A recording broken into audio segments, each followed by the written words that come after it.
Hello everyone, this is Srinivas here. Welcome to Java Refresher session 3, and as part of this training, today we will learn about access modifiers and exception handling. Okay, so these are the topics we will learn today. So starting with access modifiers, what exactly are access modifiers? Okay, so for that let me open my Eclipse quickly. And basically access modifiers are, you might have seen, for the methods or for the variables that you're creating, you will have public or private keyword declared. So that is nothing but access modifier. There are different access modifiers available, like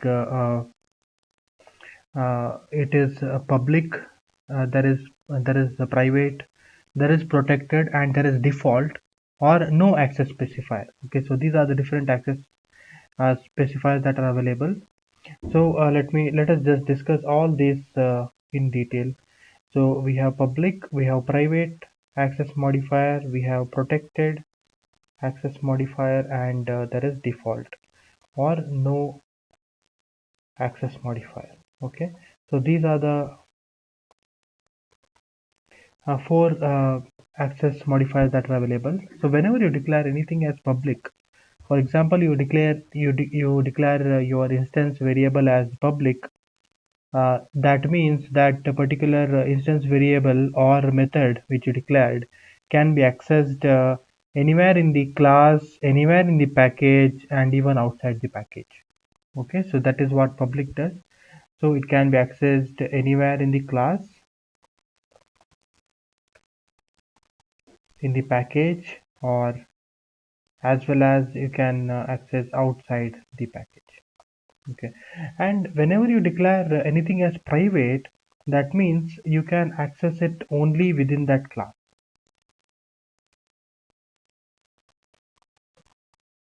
Okay, and there is something called protected. So this is for whenever you declare any variable as protected, that can be accessed within the class or package. Okay, and also it can be accessed in the subclasses. Okay, so we will discuss subclass, parent class, subclass in detail later on. And there is something called as default. So this can be accessed within the package. Okay, that is default. Okay, so now let us try to see in Eclipse, and we'll try to understand how this works.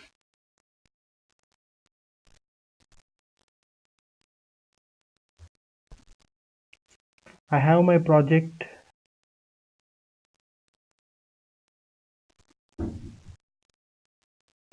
and in this project that is Java Learning, I'm going to create a new package called as session 3.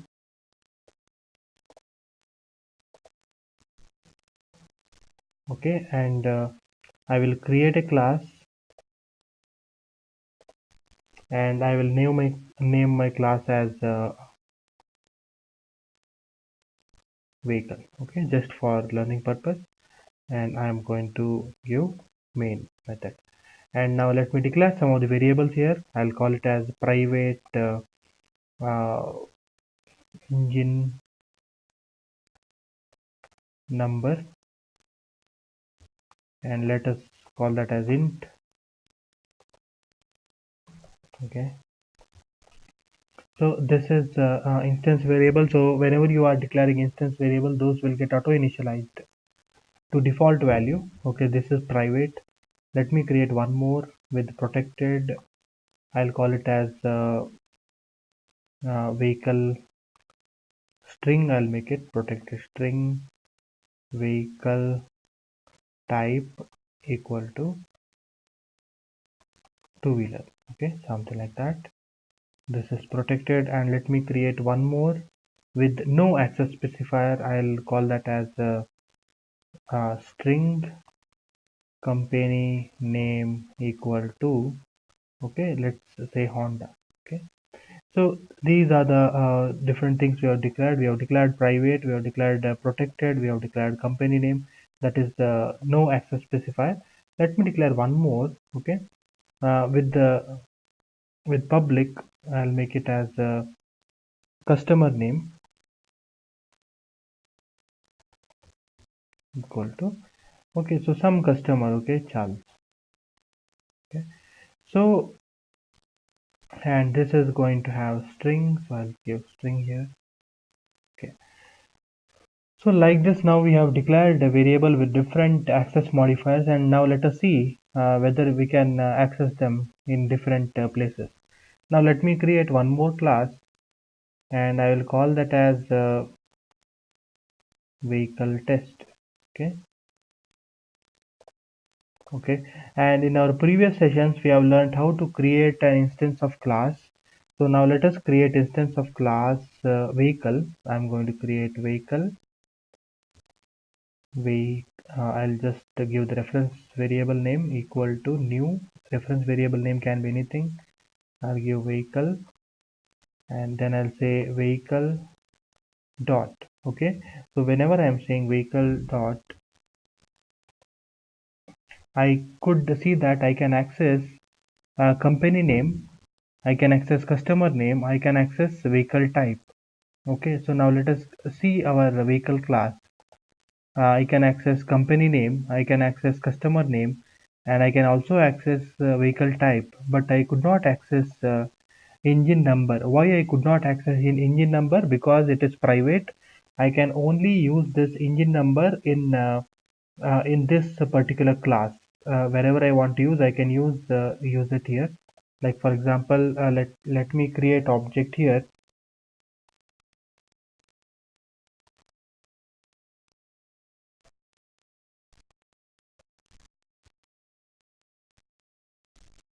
I could access in methods also. Let us create one method, so that method is nothing but function. Let me create a method. I will call that as public void print engine number. Okay, so let us okay, yeah, so this looks fine now. So this is the method. So now we are learning how to create method as well. So how do you create a method in Java? To create a method, you require access modifier, and then you require a return type. Return type can be void. Void is no return, or it can be returning any value, like it can be integer, float, or any string it can return. So in this current case, this method is void. That is, it will not return anything. It will simply perform the functionality what you're going to implement in this method, and then print engine number. So I'll say sysout, and I will give the engine number here. Now let us try to call that engine number. Yes, it is going to, it is accessible. I'll just give some engine number here. Let me make it, yeah, so let's say this is the engine number, and we want to call that engine number. Okay, now let us create object here, vehicle, vehicle, any variable equal to new vehicle. We are creating object, and I'll say vh dot, I can say you could see here also that I can access engine number inside vehicle, inside vehicle class, because that is private. Okay, and I can also call the method print engine number, so that it prints the engine details. Okay, now let us run this program, and yeah, we can see that it is printing the details. So while learning access modifiers, we have learned how to create methods. Now let me create one more method. Let us say that we want to print all the vehicle details. Okay, so I'll call that as public void print all vehicle details. Okay, so this is how we can create, and we can basically say sysout engine number, sysout vehicle type, sysout company name, sysout customer name, and so on. Okay, this is just like the previous method. Now instead of this, let me create a method that will return string, return get customer name. Okay, so let's say you want to have a function which will return the customer name. Okay, So if you want to get the customer name, how you can get is, you can, since it is of type string, this method is of type string, you have to return a string when you complete this implementation of this method. So now if you don't say, then you will get the comparison error saying this method must return a result of type string. So I will have to say return, and what we want to return, we want to return customer name. So I'll say customer name here. So it is going to return customer name. And let's say we want to print that also here, this out. Okay, get customer name, we are going to call get customer name. That was the method that we have declared here. Okay, so that is vh, that is the reference variable dot get customer name. So it is going to call that method, and now when we run this, it is going to print the customer detail. Now let's say that through this program you want to set the customer name. How you can set the customer name? Through the code, through the method or function, you can again create a method called as public void, or you can have, yeah, public void. Then you can say set, you can say customer name. It is basically going to set the name based on the name that you pass. So I can say string any name, cust name, whatever I pass, so that name will be set on the for the customer name instance variable. So I'll say customer name equal to cust name, which is going to be passed. So this is how you can control the data value in the instance variable through get and set methods. And ideally, okay, so it is always recommended to have private as your instance variables, so that it protects, it is acting like a protective mechanism. No one else will be able to access your instance variable and change that value. Okay, so when you make it private, then nobody could access, because it is private. It is only private to the class, and in case if they want to modify it, you can provide them the method called as set, and if they want to only read it, you can provide them the method called as get related to the instance variable, so that they can get that particular value and they can use it for their purpose. Okay, so this is how we can control the data value in the instance variable. This is called as encapsulation. So this is one of the core principles of object oriented programming language, Java. So encapsulation is, it encapsulates the data. Basically it hides your data. By using these access modifiers, we are able to hide the data.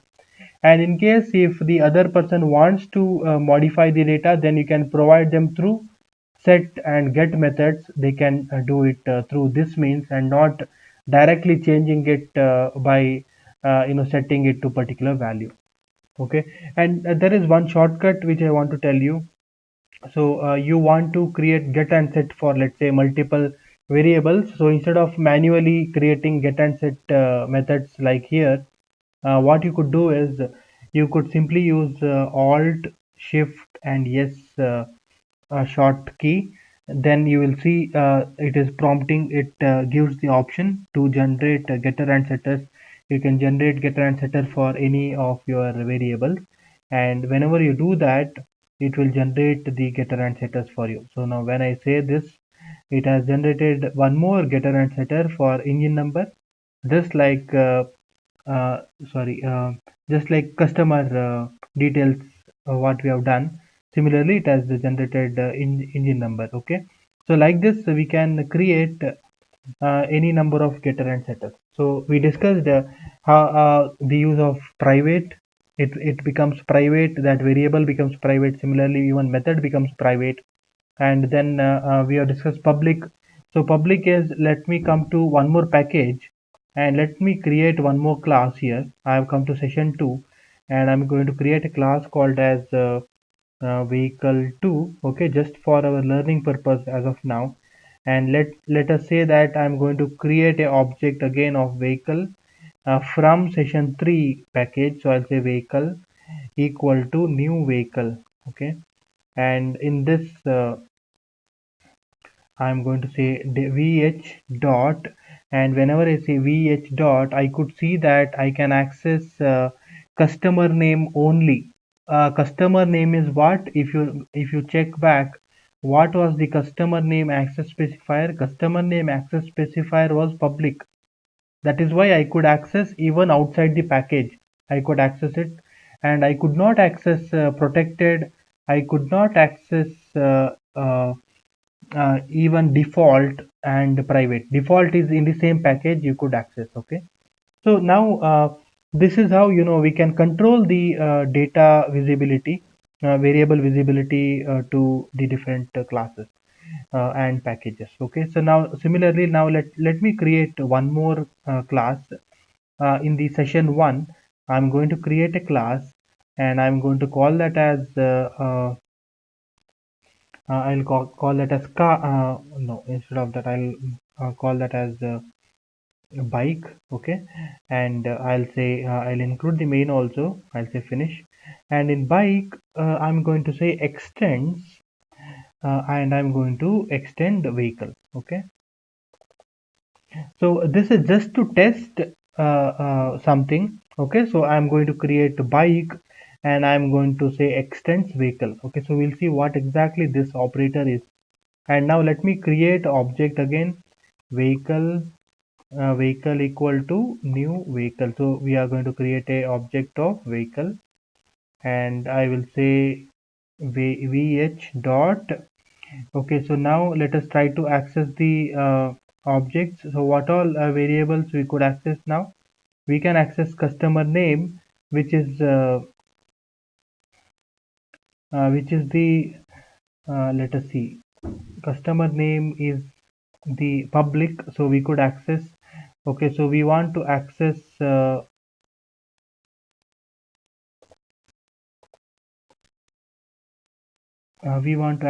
let me just save this.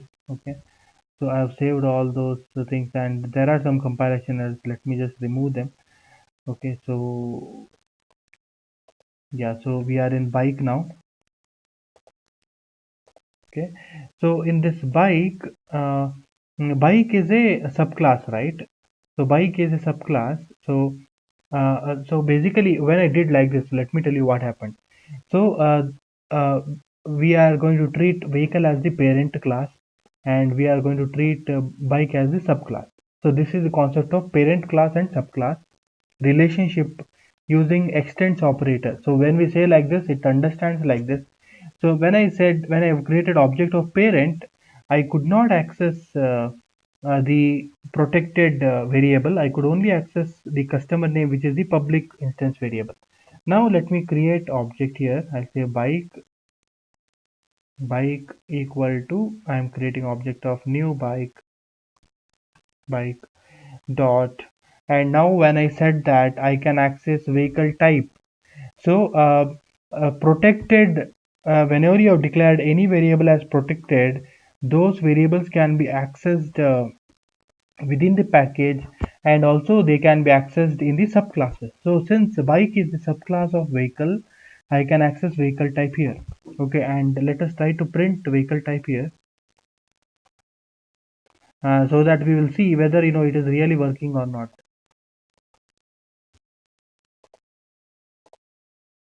Okay, we can see that it is printing two-wheeler is coming from here. Okay, so this is about private, protected, default, and public. Okay, or no access specifier for the default. Okay, so this is about access modifier. This is a very important concept. I hope you are clear with this concept, and if you have any questions, do let me know in the comment section. I can try to clarify if you have any other questions about this. Now let's move on to the next topic. Next topic what we have is exception handling. So let us discuss what is exception. Okay, so basically exception is going to occur whenever you have not handled your code in a proper manner. Okay, then exception can occur. Okay, so for example, if you are working on a calculator based application, and you have not handled divide by 0, then you are going to get divide by 0 exception. Okay, so exception is like a abnormal path in the program. It is not handled, and it is going to throw the exception for you, exception message.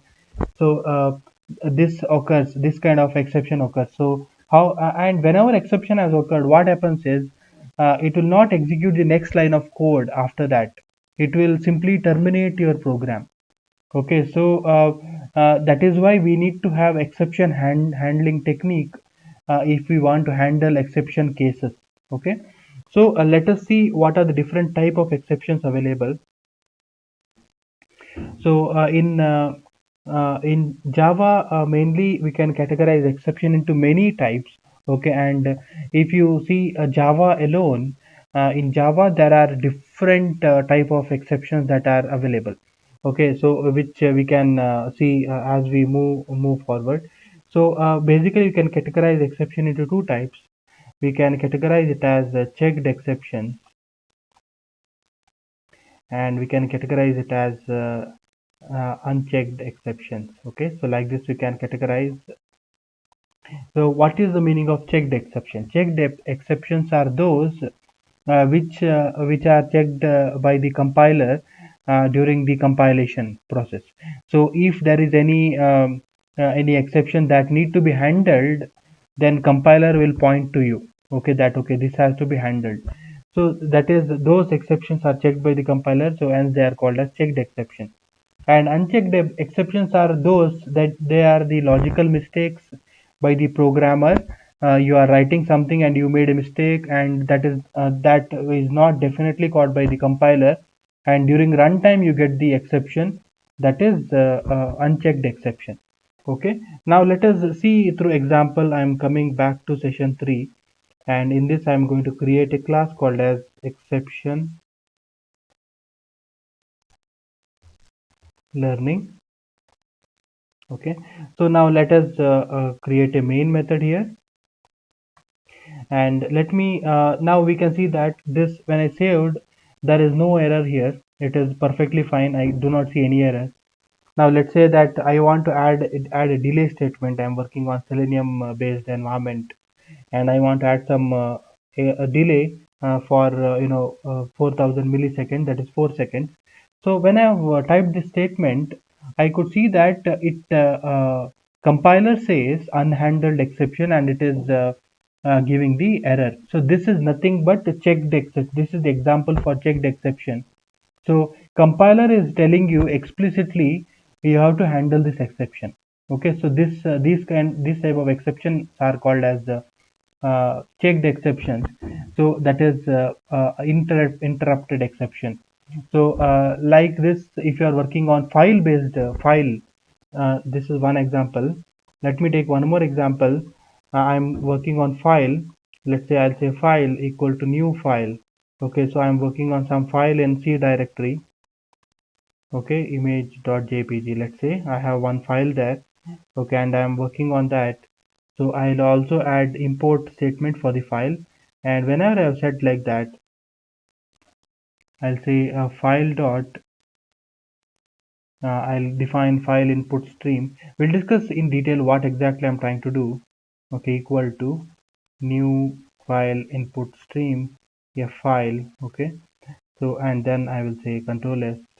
Okay, and when I did like this, again we can see that after I have typed some lines of code, it is saying unhandled exception type file not found exception. This is again one more example for checked exceptions. Checked exceptions are checked during the compilation mode itself. So compiler will point to you, okay, these exceptions you need to handle before you proceed with the code.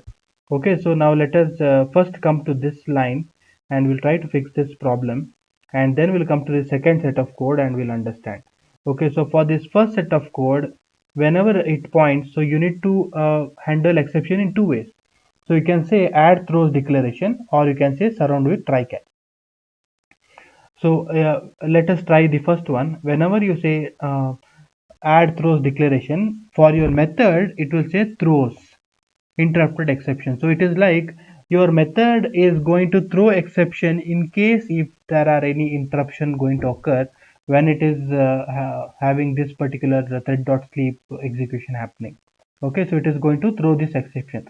So this way it has handled this exception. Okay, and now we see there are no compilation errors, and if I run this code there is no issue at all. So it waited for 4 seconds in the thread and it came out of it. Okay, so this way it is handled. Now let us see, there is one more way to handle using the other option, that is surround with try catch. So when you say surround with try catch, what happens is your code will be surrounded with under try, and it during runtime it is going to execute your code which is under try, and if there is any exception it will come to the catch block, and in the catch block if that exception is caught, if interrupted exception has occurred, it will come inside catch block, and it will print whatever you want. It will just perform what you have given inside catch block, and it will come out of it. And so this way, since it has handled the exception, it will be able to proceed with the next line of code, and it will be able to continue. Okay, so that is why we can say it has handled the exception. Okay, so so this is how we have controlled the exception. When that exception is going to be occurred, it will come to catch block, and it will simply it will catch that exception, and it can execute next lines of code. Okay, so this way we can have try catch block included, or we can have the previous what we have discussed, that is just use throws exception it can handle. So you can, this is the specific exception. If you don't know what exception is going to come, then you can simply say exception E. So any exception that comes, that can be handled under catch. Okay, so this is try catch. And sometimes what happens is uh, whether exception has occurred or not occurred, you want to have some set of statements that need to be executed. Okay, like some mandatory statements you want to execute, then in such cases you can include finally block, so that whether exception has occurred or not occurred, that it is going to execute those set of statements. Okay, like let me say execute mandatory steps. Okay, I'm just going to give that, and I'll just write here in this out in try block, and here I'll say just for us to debug, for us to know what exactly, where exactly is the code going, in catch block. Okay, so now let us run this code and see what happens. Okay, so there is no okay, so we can see that it has come here, it has executed, it has come to try block, and there was no exception occurred, and then it has executed mandatory steps. So this way we have handled the exception. Now let us come to the second block of code where we were working on.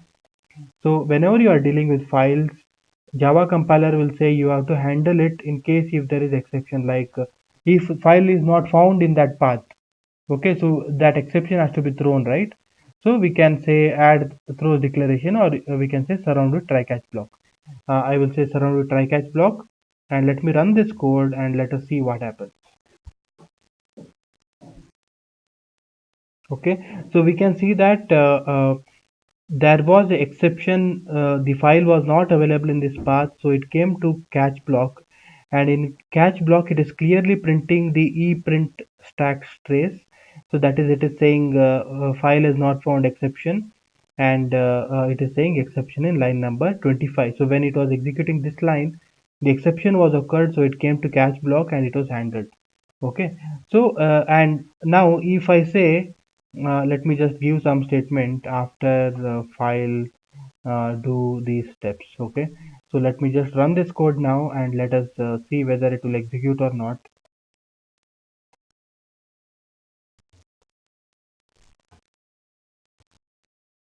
Okay, so we can see that since we have handled the exception, it could complete that handling of exception, and it could execute this after file do these steps. It has printed here, so that confirms that exception was handled.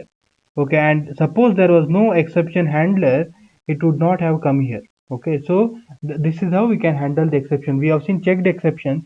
Now let us see unchecked exception, one example. Unchecked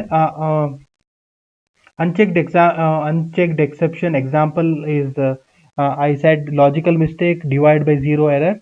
Okay, so that is one example. Let me say other example. We'll see that other example main. So we have seen how to declare array. Let us declare array int array equal to new int of 5. Okay, and let's say int of 2 I'll say, and let's say int of 0 equal to let's say 11, int of 1 equal to 22. Okay, and let's say int of 3 sorry, I mean here it should be array of 0, array of 1 and array of 2. 0, array of 1 and array of 2 equal to 33. Okay, and now let's say that we are going to print array of 2. Okay, what do we see now? We are seeing array index out of bound exception. So this is logical mistake. We have declared our size to be our array to be of size 2, but by mistake we have initialized with the 3 size values, and when we are printing it is giving the array it is giving the error as well because array is supposed to take only 2 size, but you have given 3 values which it could not hold in it. So this is the example of unchecked exception. We can see here that compiler did not caught this error, but during runtime we can see that this error has occurred. So in this case especially, we should not use try catch block to handle the exception. We should rather fix the logical mistake, and we should then run our code. Then there won't be sorry, here it should be there won't be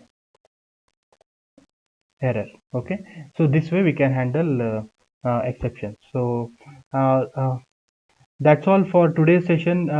Just let us quickly recall. We have seen access modifiers, public, protected, default or no access modifier, and private. Then we have seen exception handling, how to handle exception using try catch block, and finally, and also how to use throws to throw exception at the method level. Okay, so thank you everyone. I hope you are getting benefited from this session. Let us continue with next topic in the next session. Thank you.